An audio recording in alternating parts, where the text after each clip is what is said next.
علی کو نبی اکرم صلی اللہ علیہ وسلم نے اپنا نائب بنا کر چھوڑا تھا جب غزوہ تبوک میں جا رہے تھے مدینے میں۔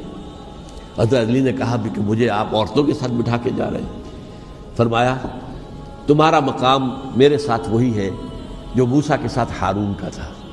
ہارون کو چھوڑ کر گئے تھے نا یہودیوں کے پاس جب گئے تھے تورات لینے کے لیے، تو تمہارا وہی مقام ہے میرے ساتھ۔ تو یہ حضرت علی ہے رضی اللہ، ان کے بارے میں ان کی کیا عظمت میری نگاہ میں۔ اس ضمن میں اس میں کوئی شک نہیں ہے، حضرت حسین رضی اللہ تعالی عنہ کی جو شہادت ہوئی ہے، ان کے ساتھیوں کی، اعزاء و اقارب کی، تاریخ انسانی میں یہ عزم، ہمت، شجاعت، مثابرت، صبر، استقلال، استقامت، اس کی بہت روشن مثال ہے، بہت روشن مثال ہے، بہت روشن مثال ہے۔ لیکن اس سے تاریخ کی رفتار پر کوئی اثر نہیں پڑا۔ وہ جو ملوکیت آ گئی تھی وہ اور گہری سے گہری ہوتی چلی گئی۔ واقعہ کربلا کے بعد تو واقعہ ہررا ہوا میں نے گنوا دیا آپ کو، اس سے زیادہ تو میرے خیال میں کہ اور ہمارے لیے لائق شرم جو ہے کوئی واقعہ ہے ہی نہیں اس پہلو سے۔ لیکن حضرت حسین کا ایک، اب ان کو یہ کہ میں مطلب یہ کہ اگر میں ان کے ہاتھ پر بیعت کر لیتا ہوں جو کہ اس وقت سامنے موجود تھے کہ یزید کی بیعت تمہارے ہاتھ پر کرتا ہوں، تو گویا کہ اپنے آپ کو سرنڈر کر دیتے، لیکن انہوں نے قتل کیا۔ اصل قاتلان کوفی، وہی سبائی۔ البتہ یہ ہے کہ اس واقعے کی جو یادگار ہے اس میں کوئی شک نہیں ہے کہ اس نے مسلمانوں میں سے ایک گروہ کے دل میں قربانی اور شہادت کا جذبہ بہت پیدا کیا، اس میں کوئی شک نہیں۔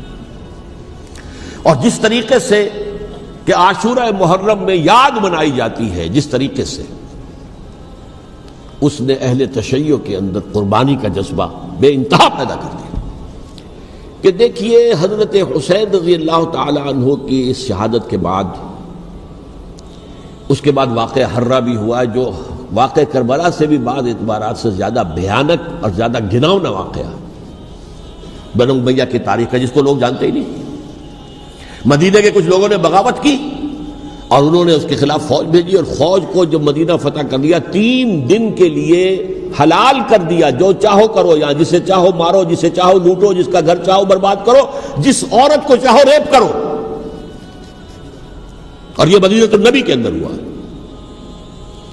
تو کاٹ کھانے والی ملوکیت کے اندر بہت سے واقعات ہوئے۔ عبداللہ ابن زبیر کھڑے ہوئے، انہوں نے حکومت قائم کی تھی، لیکن یہ کہ وہ تو 6 سال کے لیے کامیاب بھی رہے، ایک حکومت قائم کی، بنو امیہ کے ہاتھ پر بیعت نہیں کی، بالآخر ان کی حکومت بھی ختم ہو گئی۔ پھر حضرت زید کھڑے ہوئے، انہوں نے بغاوت کی، وہ بھی ناکام رہ گئے۔ پھر بنو عباس میں کھڑے ہوئے حضرت نفس زکیہ، حضرت حسن رضی اللہ تعالیٰ عنہ کے اولاد میں سے، وہ بھی ناکام ہو گئے، شہید ہو گئے۔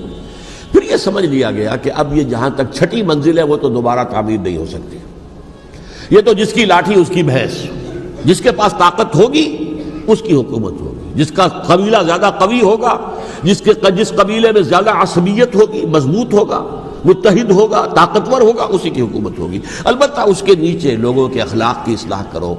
صوفیاء کرام نے وہ کام اپنے ذمے لیا، اور بالکل وہی کام ہے کہ جو ائمہ اہل بیت کرتے رہے۔